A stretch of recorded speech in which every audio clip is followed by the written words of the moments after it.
Hello everybody, Jose Rodriguez here. As I promised, I am back to share my life in pictures. Who I am, how I got to where I am now. It all began with these two beautiful people, my parents.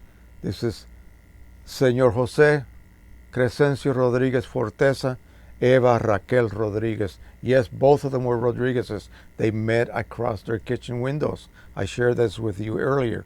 They fell in love. My dad then went into the Army, World War II. He fought in the Pacific. And then, upon the completion of the war, he came back home. And my mother said, "Hey, are you going to propose or what?" And he did. I believe it was in 1946 that they got married. And within a couple of years, in 49, this little chubby guy was born. And that is me. I can't believe it. Look at that. Of course, I am buck naked because it is hot in Puerto Rico. Let me tell you, and the best way to keep your child cool is to just let him take his clothes off, let him run around, sprinkle him a little bit.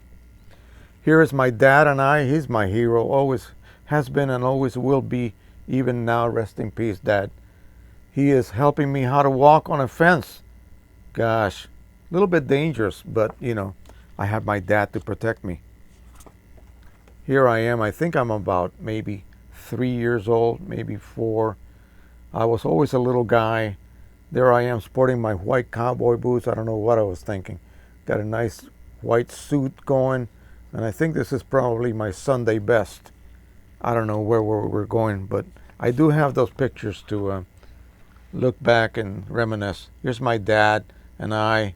We're in the back of our house. We had a big old veranda in the back of the house looking down at our Spanish garden. I lived in my uncle's big old, I think it was like an 18-room mansion. He was very wealthy. We had the upper level, and my dad worked for my uncle.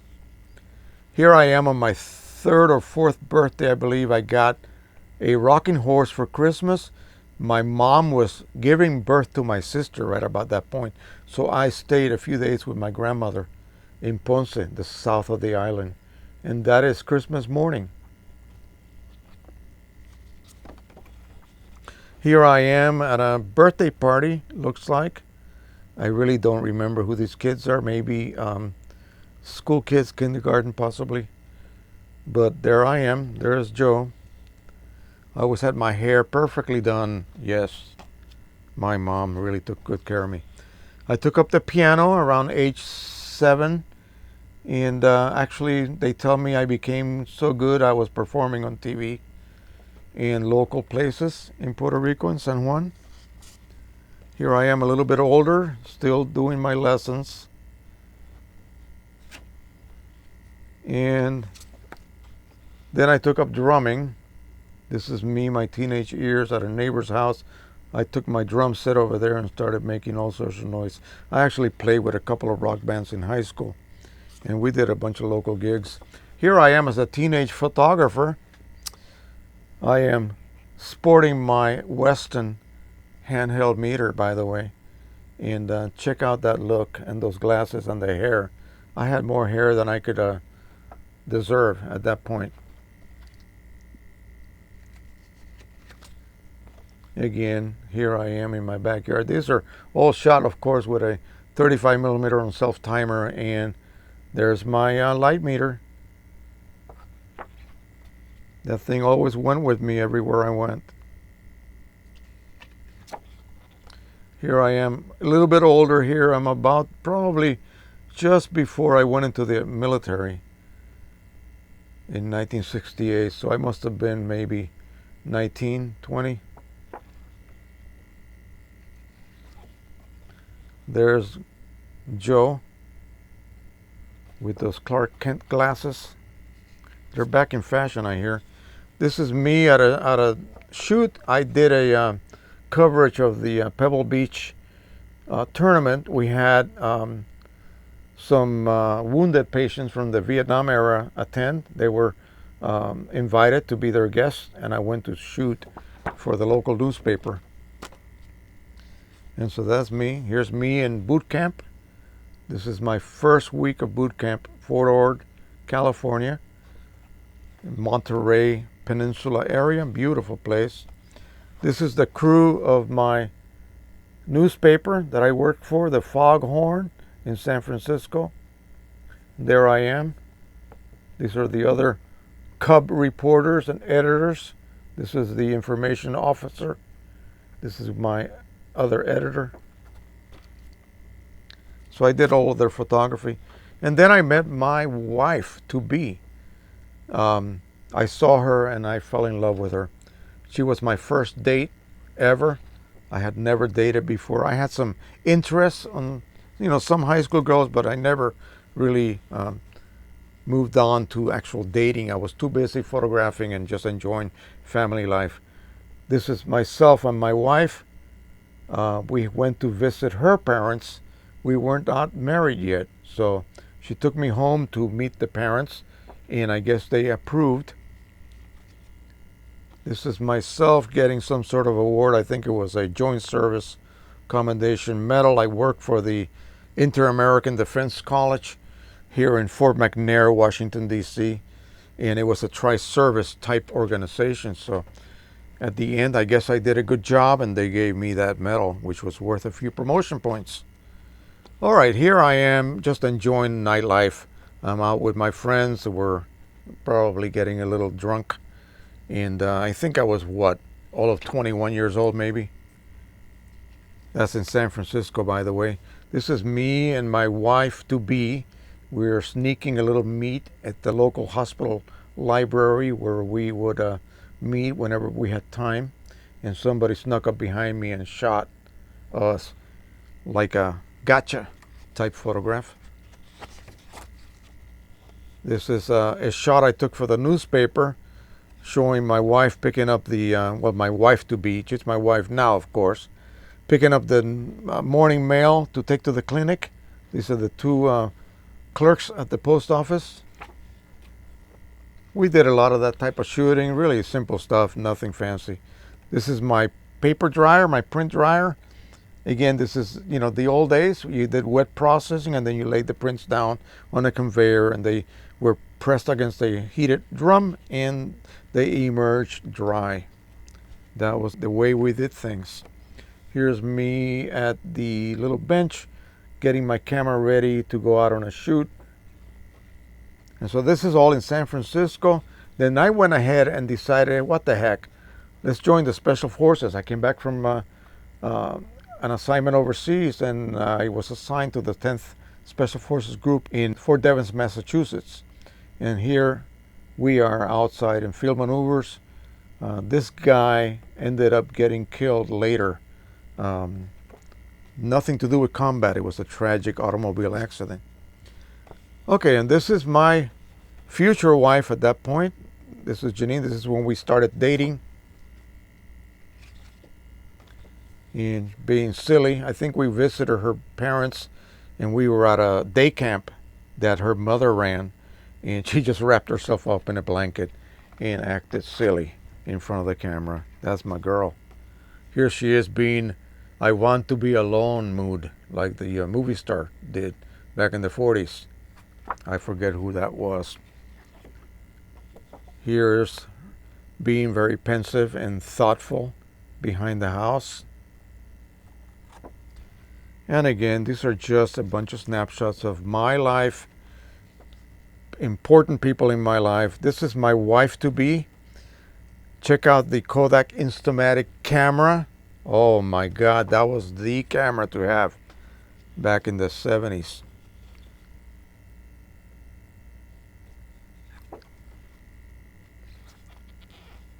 More pictures.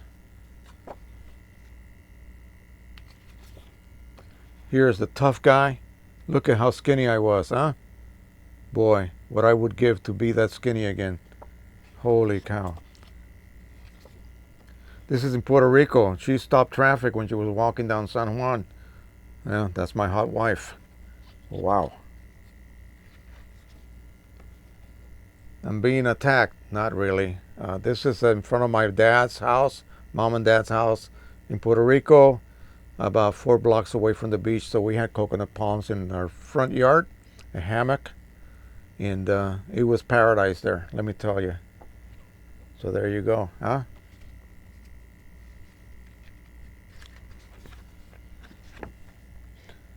Every time I got home, she would open the door and greet me.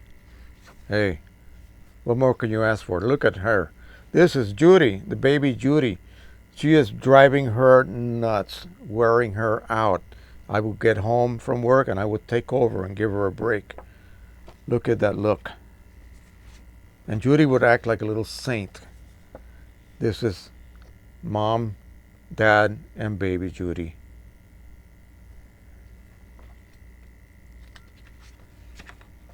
This is the night before I left for Korea. And I may look like I'm smiling, but inside I'm really crying. I didn't want to give that up for a whole year. But it was an adventure. This is me in Korea. I basically worked out of a Quonset hut. I had a photo lab and sleeping quarters, little shooting studio, office.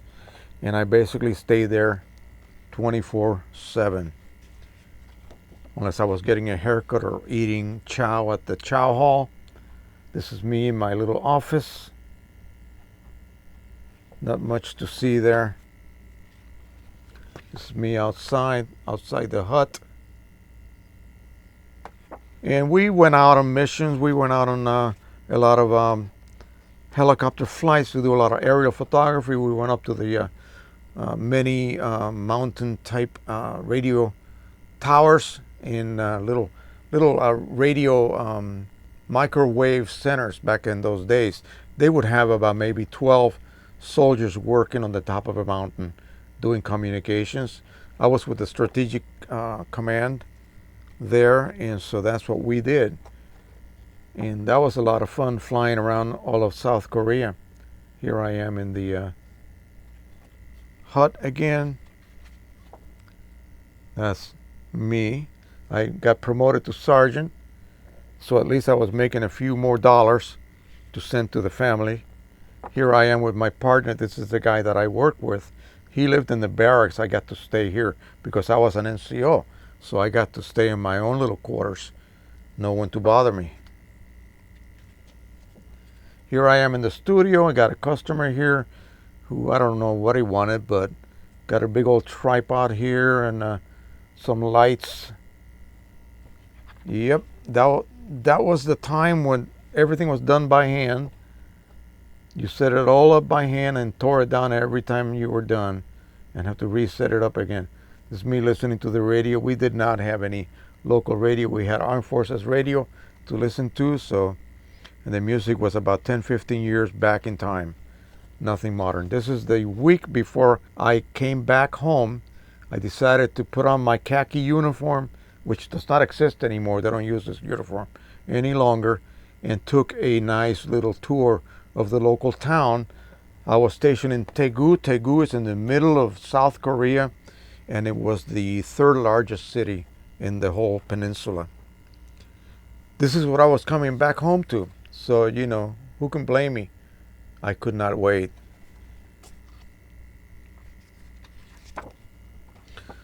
Here's my Judy. This is out of order. Excuse that. Judy greeting me at the door.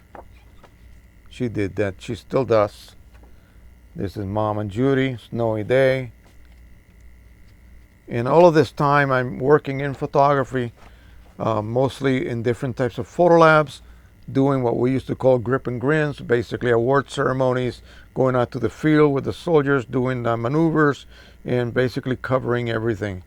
When I did work for the newspaper in San Francisco, I did a lot of work with celebrities from Hollywood, and so that was a lot more fun than the regular drudge type work, which is basically a lot of military type related stuff.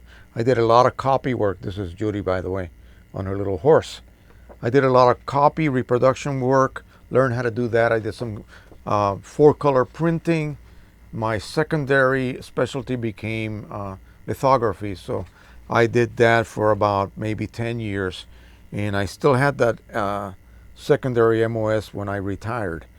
So here is my wife at a flea market. This is baby Judy on a little tricycle, and she had long hair back then. I wish she would let her hair grow back, but shh, don't tell her. This is myself. I'm now on my third year with the Special Forces. Look at the kind of shape they put me in. I used to run daily 5 to 6 miles a day wearing a backpack with about 50 pounds in it. That was the standard thing that we had to do. And I had to compete with the rest of the guys because they were in much better shape than I was.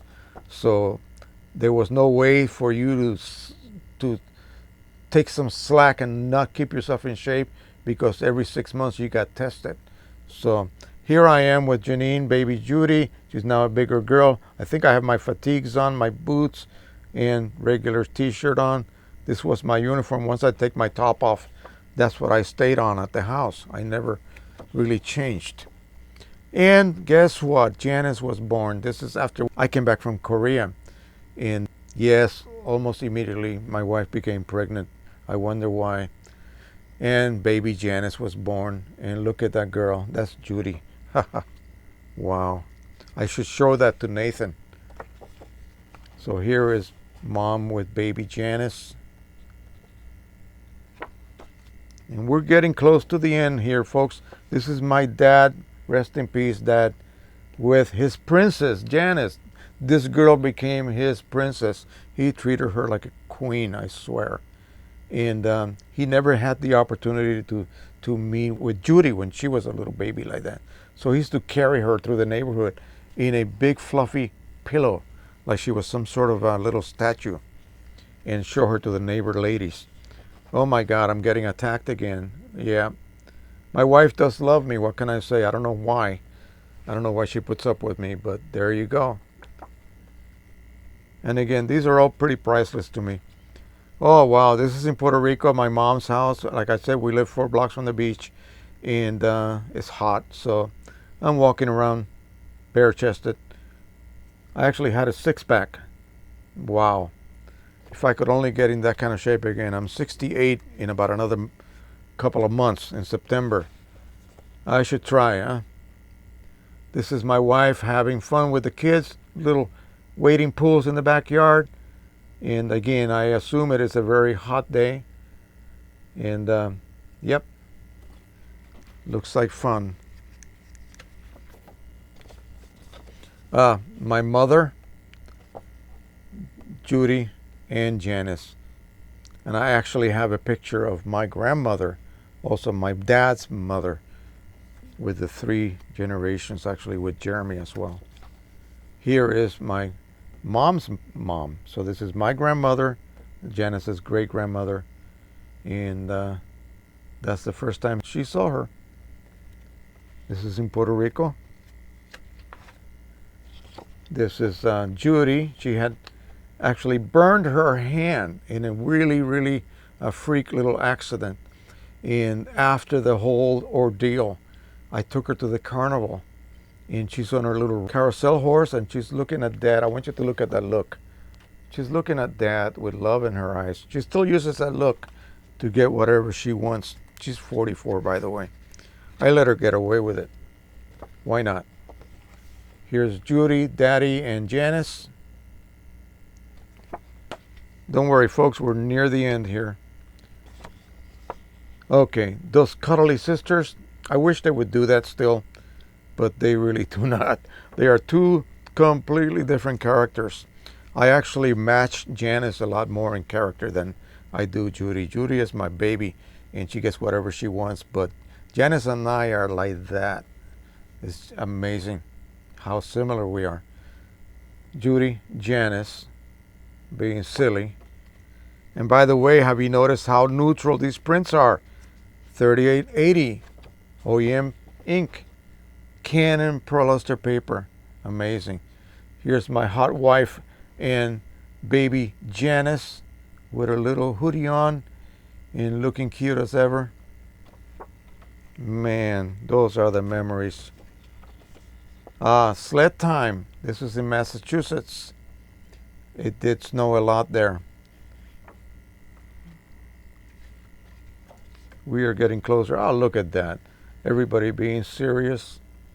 Joe acting normal. Yeah, what a goof. And what about that shirt? Where in the world did you get that shirt? Holy cow. And the mustache. Wow. Janice. See, I told you she was serious. Okay, this is in Belgium, and I think the girls are ready to be picked up by the school bus to go to the international school at the Supreme Headquarters Allied Powers Europe in Mézières, Belgium, very close to Brussels. And this is one of the last trips. In fact, I think it was the last trip my dad, look at that man, handsome as hell, made to Maryland when my last station, or my last few years in the military before I retired in Maryland. And this is my wife Janine, Judy, Janice, my mother, and they came for about a week's visit, and we were able to put them up in the house. We had a fairly big 4-bedroom house we lived in, and so that's the last time that I saw my dad here in Maryland. The last few times, then they moved to Florida in 1990. So from then on, I used to visit them down there. Judy, Janice, Jeremy. The boy is getting bigger. See, this is the one that's 34 now. And here is Janice abusing her brother. Well, actually, not really. He was enjoying it. And let's see, one more and then one more. The girls made a train made out of crackers, I believe, for his birthday. They glued it together with frosting.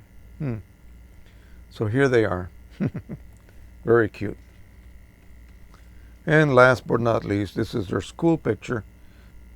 Here's Jeremy. He's already in high school. Judy is out of college already, and I don't know what Janice was doing. She was probably also out of high school as well. Again, remember, these two are 10 years apart, and I can't even remember those dates. So anyway, that is it. I hope you enjoyed this. Let me tell you what happened to me when I was in Puerto Rico and I was about 9 years old. I had the opportunity to look at some pictures of my cousin's wedding. They had gone back to Spain, had a huge wedding. It was kind of an arranged marriage. It didn't turn out well. And I looked at those photographs and I was just blown away. And this is a 9-year-old kid. And the realization of these prints, and they were silver prints, coming from negatives, rather large negatives too. I could not comprehend how that worked. The photographer, who was a Spaniard that lived up the street from us, actually took me to his apartment and showed me basically how it occurred, how the process took place. And then he told me to do a lot of reading. Well, I had no other source but an encyclopedia, and this was in Spanish. So basically I looked up the Fotografía section under F and read up on the photographic process and the evolution of photography. And again, remember, I was 9, 10 years old. So about age 11, I begged my dad until the point where he bought me a little enlarger. And this is a really super primitive enlarger. So we had a little walk-in closet that I set up as a darkroom, and that's how it all began. From that point on, I was able to get a very rudimentary 35 millimeter camera. You got to realize this was 1960-ish, 61, around there. And so that's what I used to practice on. And I had a plastic developing tank for film. Then I went into the closet and developed my film. And after drying, I made attempts at printing. And from that point on, that's how it all began. And so then I had the itch to move to the mainland United States. Finally, my parents sent me to live to California with my grandmother, my uncle, my aunts, my cousins. Everybody was in that house. And in junior high school, I had an English teacher. He was a Mexican man, Mr. Hernandez, and he held an after-school photography club. Oh my God, that was my dream come true. And he introduced me to the Exacta camera because that's what he used. And that's how I became hooked with these types of cameras. And after that, it's just a matter of evolution. I did it day and night. I also did my schoolwork. You know, photography was my passion at that point. So Then I went to high school. Then I went to junior college, a local community college, and I got drafted in '68 into the Army. So in the Army, I originally was a field medic, a combat medic, and then I took a test, and I was able to qualify to go to a more advanced medical type school, which made me into an occupational therapy technician. That's when I went to San Francisco and met my wife at the Presidio San Francisco at the Letterman General Army Hospital. And from that point on, my commanding officer saw that I had skills in photography, and with the stroke of a pen, he transferred me from occupational therapy technician specialty to still photography specialty. Boom, done. Next thing you know, I'm working for the newspaper and have my own photo lab to handle. And so at that point, I then left the Army, came back into the Army, and never left it until 22 years later. And then I retired here in Washington and continued doing my photography. And now, after having printed in the darkroom for so many years, I began to get the printing bug using the digital process. It was awful back then, and it wasn't until now that finally we can say that we can produce basically probably better photographs, final photographs that we could do in the darken process, although there are certain qualities that I still prefer about darken prints. That is it. I hope I did not bore you to death. I hope you enjoyed this. If you did, please let me know, because I have other stories that I want to share with you guys, if you allow me to do so. Thank you once again. Please share, subscribe, and like. And until the next time, happy printing, everybody. Bye-bye.